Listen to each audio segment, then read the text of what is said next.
Huy, bestie, nabalitaan mo na ba ang kumakalat na Marcos history ituturo na raw sa eskwelahan?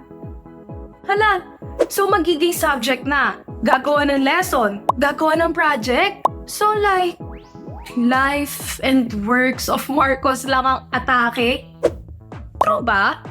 Pero syempre, bilang isang responsableng mag-aaral, tara bes, i-fact or cap natin ang usaping ito.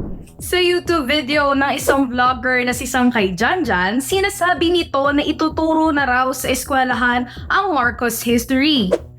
Based daw ito sa inilabas na memo ng DepEd tungkol sa pagtanggal ng Marcos sa salitang Diktadurang Marcos.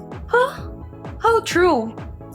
Meh, not true sis, very false. Although sis, kinumpirma naman na ni DepEd Bureau of Curriculum and Teaching Director Joyce Andaya ang sinasabing memo. Ang memo na ito ay binubuo ng kanilang Bureau of Curriculum Development Specialist. Nilinaw naman din niya na dadaan muna ito sa masusing pag-aaral at deliberasyon bago ilabas ang pinakapinal na curriculum. Bagamat epektibo na ang memo nito sa mga paaralang sumasailalim na sa pilot testing ng bagong K-10 curriculum, sinabi ni Andaya na pwede pa rin namang gamitin ng mga guro ang salitang Diktadurang Marcos kung sakali mang makita na angkop ito sa mga aralin. Pero binanggit din niya ang need ng different and opposing perspectives sa kanilang mga discussion.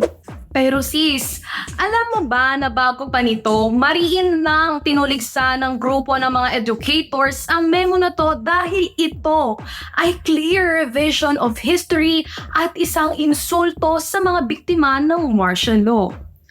Well, totoo nga naman, bestie. Kaya ikaw, huwag kang mag-alala dahil ang sinasabing pagtuturo sa Marcos history ay isang napakalaking kasinungalingan. Bes, today is not the day na magkakaroon tayo ng subject na Marcos, the greatest hits of a dictator.